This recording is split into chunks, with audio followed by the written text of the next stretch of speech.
Today, I want to talk specifically about Rhode Island.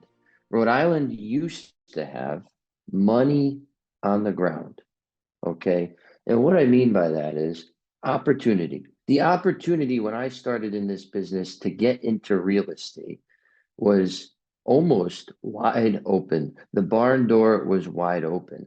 And I mean that in a few ways. The pricing was reasonable, okay? You were spending about $50,000 per unit. Also, at that time frame, interest rates were relatively reasonable, 4 to 5%. Inventory was high. There was a lot of options, okay? And the interest level from the public was moderate to low. It wasn't as popular. It wasn't as glorified. It was not talked about on the news. Okay. So that created a perfect storm for me to get my career started. So I'm at Nexus a couple of years. I'm renting out the apartments and the homes, and I say, wow, these landlords are really doing a good thing here. One's in Florida, one's in California, another one's in Texas, and they're just getting their money direct deposited to them.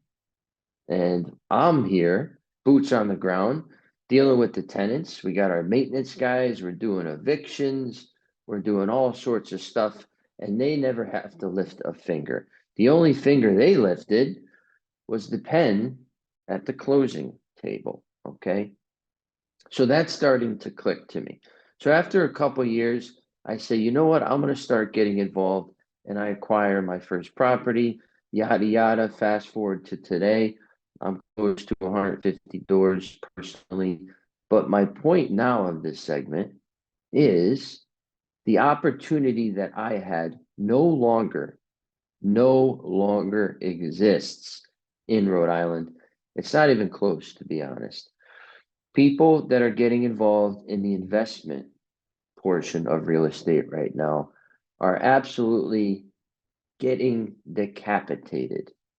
They're getting slaughtered, they're getting filleted before they even get started. A client of ours bought a 3-unit property in Lincoln, 600 and change, right? I believe he spent 625,000 for a 3-unit, paying 7% interest.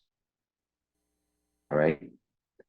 How is he going to make that work? The rents that he needs, right? He told me, he's like, I need about 2,700 on the first floor. I need 2,000, 2,200-ish on the second floor, and I need at least 1,800 to 2,000 on the third floor. And these are just regular 2-3 bed apartments, double parlor. Nothing sexy about it. That's not him being a greedy fat cat landlord. That's him trying to make his expenses. That's him trying to pay for what he bought. So the rents are crazy because the acquisition costs are crazy. The maintenance costs, the recurring costs, right? Our insurance, our utilities, our property manager, the things that are there every month, our tax bill, you name it. Those costs are so inflated that you need X amount of money on top of your purchase from the tenants in order to keep that wheel spinning. So there's a common misnomer out there that the rents are crazy and the landlords are greedy and people can't afford it. Well, you know what? The landlords can't afford it either, but they are the ones that chose to buy it for that price at that interest rate, so they have to live with that. Okay, that's the way it is. But it's just interesting to me in just 5 years how much the tides have shifted.